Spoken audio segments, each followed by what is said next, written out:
not much that can go wrong now on the way home. Splashdown is the next big event, and that comes Thursday shortly after noon.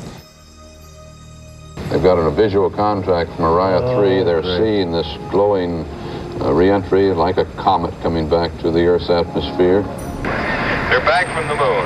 Astronauts Armstrong, Aldrin, and Collins landing in the Pacific Ocean, southwest of Hawaii. Apollo 11 is back from the moon, safe and sound. The crew has just reported to Air Boss as they rest in their command module there on the surface of the Pacific that they're in fine shape. Aboard the aircraft carrier Hornet, President Nixon was waiting to greet the returned astronauts. Man's dream and a nation's pledge have now been fulfilled. The lunar age has begun. We may hope, but we should not believe in the excitement of today that the next trip or the ones to follow are going to be particularly easy. But we have begun with a small step for man, a giant leap for mankind, in Armstrong's unforgettable words. The date's now indelible. It's going to be remembered as long as man survives. July 20th, 1969, the day man reached and walked on the moon. The least of us is improved by the things done by the best of us, because if we are not able to land, at least we are able to follow. Armstrong, Aldrin, and Collins are the best of us, and they've led us further and higher than we ever imagined we were likely to go.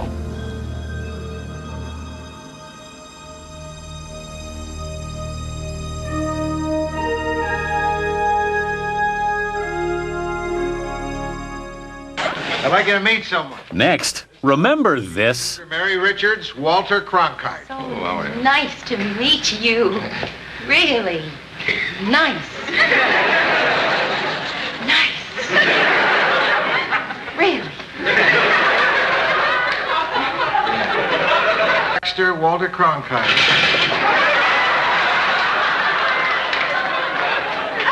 It's an honor to meet you, Mr. Cronkite. Call me Walter.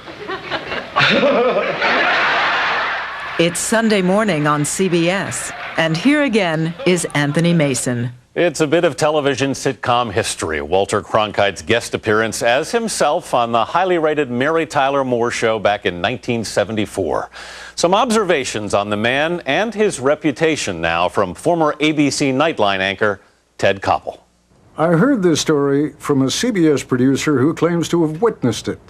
Walter and Betsy, his wife of many years, had just taken their seats aboard a commercial airliner. The flight attendant came over and asked Walter what his name was. Cronkite, he said, with that little smile of his that was also meant to convey, look, you're going to feel a little silly in a moment when it hits you. Cronkite, the flight attendant repeated. Can you spell that for me? Walter turned to Betsy and said, you're just loving this, aren't you? Betsy probably put the flight attendant up to it in the first place. The fact is that there was a time when nobody in this country didn't know who Walter Cronkite was. He was our national town crier, the 20th century equivalent of the fellow in medieval times who walked the streets and yelled, 7 o'clock and all's well, or who explained what had gone wrong if all wasn't well. What's more, you had the feeling that absent television or radio, Walter would have been perfectly happy distributing the news door to door. Walter Cronkite was the man for whom the term anchor was created. Really.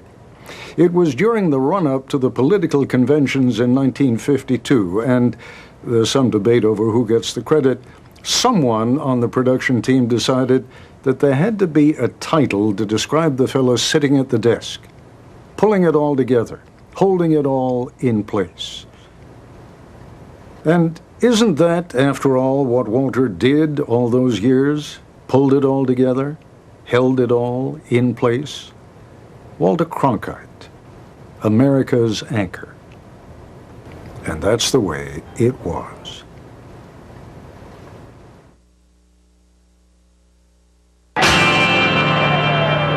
Next, the Beatles are coming.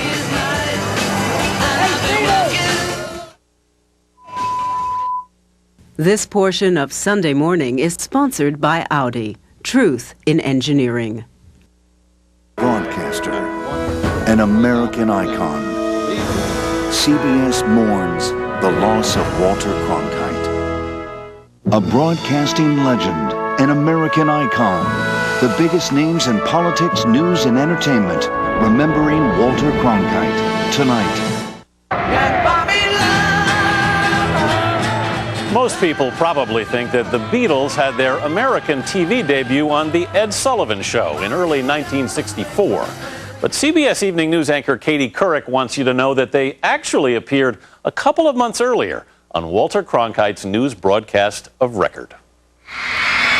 Beatlemania was well underway in the UK. We were offered a piece by a London bureau of this phenomenon, so we put it on the air one night. That night was December 10th, 1963. And meanwhile, the fan mail keeps rolling in, and so does the money. They have sold 2.5 million records. They lead the hit parade. What has occurred to you as to why you've succeeded? I don't know, really. You know, as you say, the haircuts. Despite the hysteria of their mostly female fans, it wasn't clear then just how long the Beatles' success would last. Do you have any fears that your public eventually will get tired of you and move on to a new favorite? Well, they probably will, but, you know... You ever think about it? Depends how long it takes for them to get tired. Ed Sullivan was watching that story, and right after the newscast, he called Walter Cronkite. We were good friends, and Ed said, Walter, tell me about those kids. Tell me about those kids. What kids, Ed? You know, those kids you just had on the air. What do you call them, the Buggers or the Beatles or something? Ladies and gentlemen, the Beatles. Close your eyes and I'll kiss you. That performance came 2 months after their debut on the CBS Evening News. There's some credit in history for that. I want it. We were invited backstage for that first appearance, and they were to take my 2 teenage daughters. The Beatles were everything. They were everything for girls my age at that time. And to be able to even just see them perform, much less meet them, was outrageous. I don't think up to that time they really cared very much what their father did, but I suddenly was a hero in their eyes. And I'll send all my loving to you.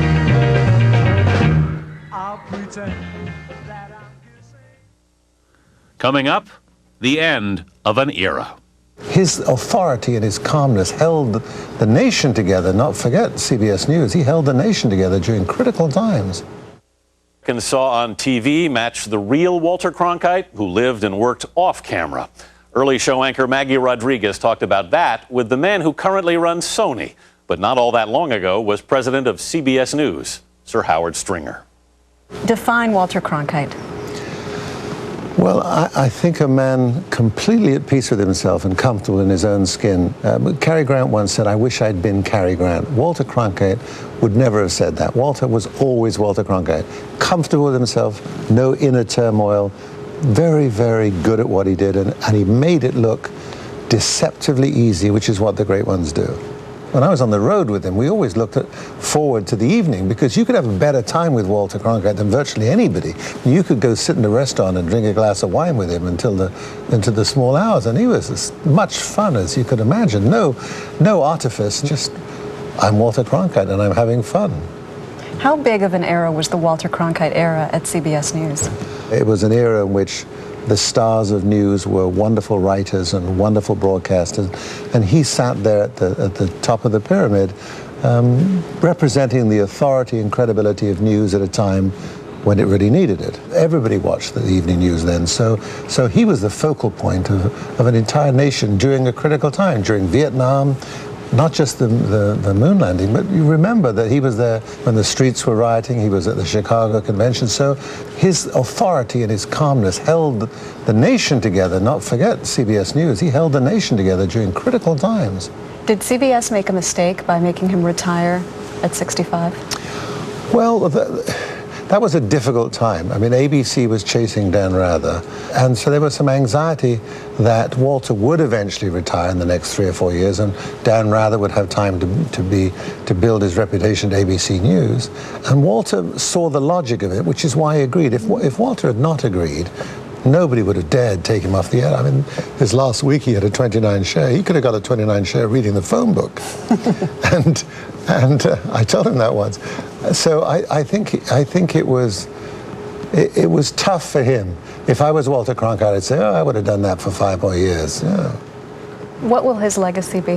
The sum of his experiences as a reporter, as a broadcaster, all sort of coagulated into that vision of the anchorman that no one can really surpass. I mean, you say that when people die, but the truth is, there was nothing between him and the audience. No screen, no camera lens, no nothing. He was in the living room. That's a skill that nature bestows along with experience. Very hard to duplicate. Hundreds of anchormen have done that. Women and men sat there and read a prompter and never been able to quite exude the authority, the calmness, the credibility, and the ease of persona as Walter did. It's a remarkable man. Remarkable.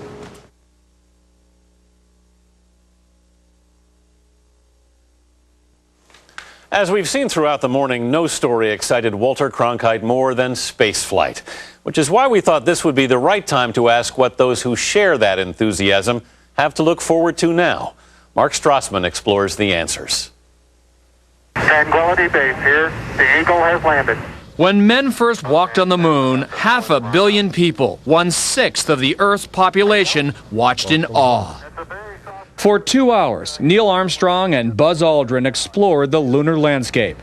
Tell me if you got a picture, Houston. Well, we got a beautiful picture, Neil. 40 years later, Aldrin remembers it vividly. It's not beautiful. It's magnificent desolation. Magnificent achievement for humanity. That achievement provided the raw material for research that continues today in this rarely seen NASA lab. Behind this steel vault door, moon rocks. The building blocks of our solar system, older than rocks on Earth. Snapshots of how and when planets and moons were formed. Gary Lofgren is NASA's lunar curator. And when they found out this rock was 3.9 billion years, that was a big deal.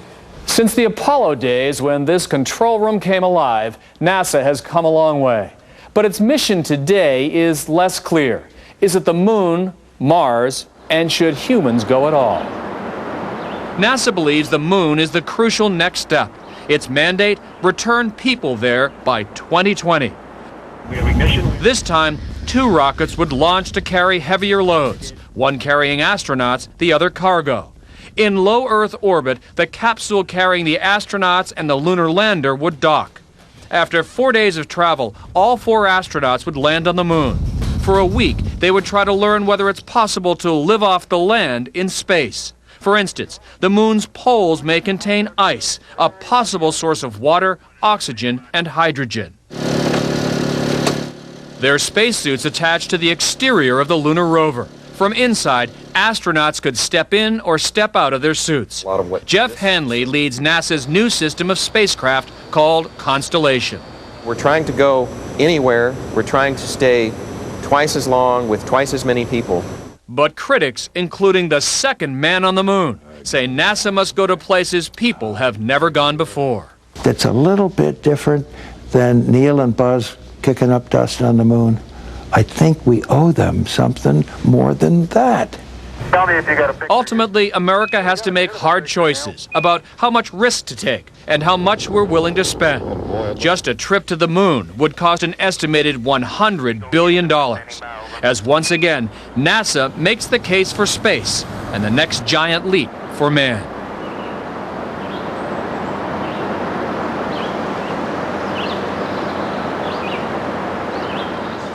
Whatever price the communists paid for this offensive. Next. We knew it was a chance we were taking and a violation of all the rules of the game. In his own words, and later, he was just dedicated to news. He really cared. The world remembers.